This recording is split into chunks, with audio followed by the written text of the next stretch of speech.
Smaller Than the Room. Short story by JameliaAlicia. When the world feels bigger, it does not announce itself with thunder. It waits at the edge of the morning, heavy and unmoved, as you try to lift yourself from bed. Your body feels borrowed, poorly fitted, your thoughts limp. Everything that once felt possible now looks tall, steep, and unforgiving stairs with no railings, days with no margins for rest. Merciless the world started to become, as there was no way out. You remember a time when you believed strength was loud, when victory meant conquering, outrunning, overpowering. But now, even holding a cup without trembling feels like a negotiation. Even breathing feels like work. The world does not slow down for this. It keeps expanding, deadlines stretching, expectations multiplying, people moving forward as if the ground beneath them has never cracked. You watch them from where you are, smaller than yesterday, wondering when you became someone who needs to sit down halfway through a thought. You call yourself weak. You call yourself crippled. You believe these words because they arrive easily, because they explain the ache, the need to be strong and not show your weakness. One afternoon, the world presses so close it feels like it might crush you entirely. The sky looks too high, the noise too sharp. Your reflection looks unfamiliar, like someone who has lost a long argument with gravity, and even your heart is unnoticeable by people. You eventually realize that you need to protect your emotions and feelings against venomous demons who want to suck the life out of you. You sink to the floor. And there, at the lowest point, something strange happens. The world does not finish you. It does not take advantage of your stillness. It continues being enormous, yes, but it also continues without demanding that you rise immediately to meet it. Minutes pass, then more. You notice small things, the way the light moves across the wall without asking permission, the rhythm of your breath, uneven but present, the fact that your heart, despite everything, has not resigned.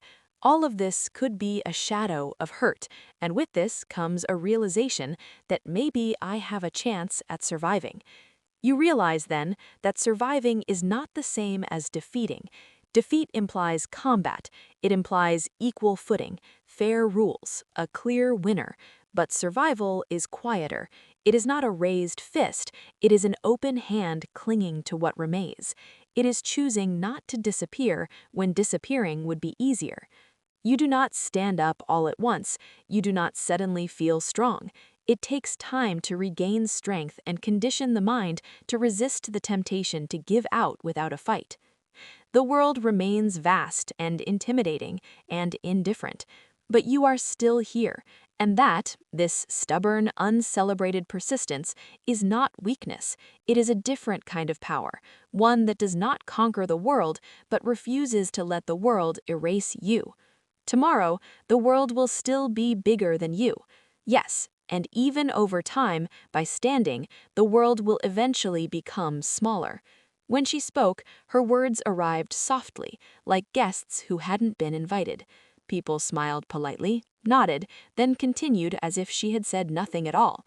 Over time, she began to edit herself before opening her mouth, shortening sentences, sanding down opinions, swallowing whole thoughts before they could embarrass her by existing. The others debated, decided, declared.